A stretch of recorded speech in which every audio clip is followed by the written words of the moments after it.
முதல் வாசகம் புனித பவுல் உரோமையருக்கு எழுதிய திருமுகத்திலிருந்து வாசகம். அதிகாரம் 8, இறைவசனங்கள் 1-11 முடிய. ஆகவே இயேசு கிறிஸ்துவோடு இணைந்திருப்போருக்கு இனி தண்டனை தீர்ப்பே கிடையாது. ஏனெனில் கிறிஸ்து இயேசுவோடு இணைந்திருப்போருக்கு வாழ்வு தரும் தூய ஆவியின் சட்டம் பாவத்திற்கும் சாவுக்கும் உள்ளாக்கும் சட்டத்தினின்று என்னை விடுவித்து விட்டது. ஊனியல்பின் காரணமாய் வலுவற்றிருந்த திருச்சட்டம் செய்ய முடியாத ஒன்றை கடவுள் செய்தார். அதாவது பாவத்திற்குரிய ஊனியல்பு கொண்ட மனிதரை போன்றவராய் தம் சொந்த மகனை பாவம் போக்குவதற்கென அனுப்பி மனிதரிடமுள்ள பாவத்திற்கு முடிவு கட்டினார். ஊனியல்புக்கேற்ப நடவாமல் ஆவிக்குரிய இயல்புக்கேற்ப நடக்கும் நாம் திருச்சட்டத்தின் நெறிகளை நிறைவேற்ற வேண்டும் என்று அவ்வாறு செய்தார்.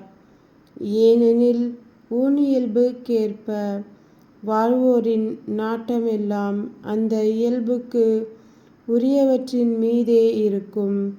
ஆனால் ஆவிக்குரிய இயல்புக்கேற்ப வாழ்வோரின் நாட்டம் ஆவிக்கு உரியவற்றின் மீதே இருக்கும்.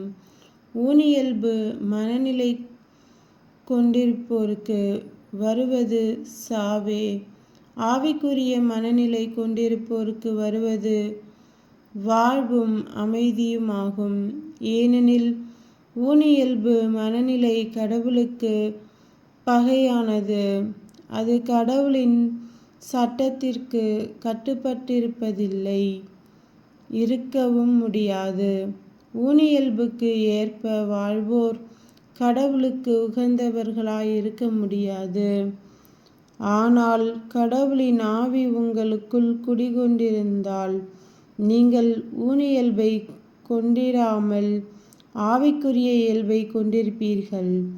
கிறிஸ்துவின் ஆவியை கொண்டிராதோர் அவருக்கு உரியோர் அல்லர்.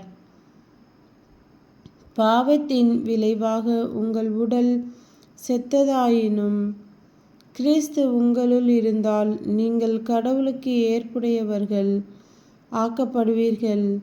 அதன் பயனாக தூய ஆவி உங்களுக்குள் உயிராயிருக்கும்.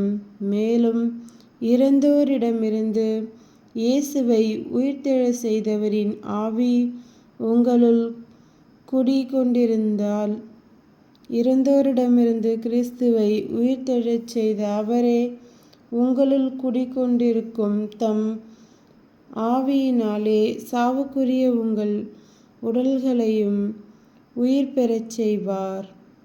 ஆண்டவரின் அருள்வாக்கு. இறைவா உமக்கு நன்றி. நற்செய்தி வாசகம். புனித லூக்கா எழுதிய நற்செய்தியிலிருந்து வாசகம். அதிகாரம் 13, இறைவசனங்கள் 1-9 முடிய. அவ்வேளையில் சிலர் இயேசுவிடம் வந்து, கலிலேயர் சிலருடைய இரத்தத்தை பிலாத்து அவர்களுடைய பலியோடு கலந்த செய்தியை அறிவித்தார். அவர் அவர்களிடம் மறுமொழியாக, இக்கலிலேயருக்கு இவ்வாறு நிகழ்ந்ததால் இவர்கள் மற்றெல்லா கலிலேயரையும் விட பாவிகள் என நினைக்கிறீர்களா? அப்படியன்று என உங்களுக்கு சொல்கிறேன். மனம் மாறாவிட்டால் நீங்கள் அனைவரும் அவ்வாறே அழிவீர்கள். சிலோவாமிலே கோபுரம் விழுந்து 18 பேரை கொன்றதே, அவர்கள் எருசலேமில் குடியிருந்த மற்ற எல்லாரையும் விட குற்றவாளிகள் என நினைக்கிறீர்களா? அப்படி அன்று என உங்களுக்கு சொல்கிறேன். மனம் மாறாவிட்டால் நீங்கள் அனைவரும் அவ்வாறே அழிவீர்கள் என்றார். மேலும் இயேசு இந்த உவமையை கூறினார். ஒருவர் தம் திராட்சை தோட்டத்தில் அத்திமரம் ஒன்றை நட்டு வைத்திருந்தார். அவர் வந்து அதில் கனியை தேடியபோது எதையும் காணவில்லை. எனவே அவர் தோட்டத் தொழிலாளரிடம், பாரும், 3 ஆண்டுகளாக இந்த அத்திமரத்தில் கனியை தேடி வருகிறேன், எதையும் காணவில்லை. ஆகவே இதை வெட்டிவிடும் இடத்தை ஏன் அடைத்து கொண்டிருக்க வேண்டும் என்றார். தொழிலாளர் மறுமொழியாக, ஐயா, இந்த ஆண்டும் இதை விட்டு வையும். நான் இதை சுற்றிலும் கொத்தி எரு போடுவேன். அடுத்து ஆண்டு கனி கொடுத்தால் சரி, இல்லையானால் இதை வெட்டிவிடலாம் என்று அவரிடம் கூறினார். கிறிஸ்துவின் நற்செய்தி. கிறிஸ்துவே உமக்கு புகழ்.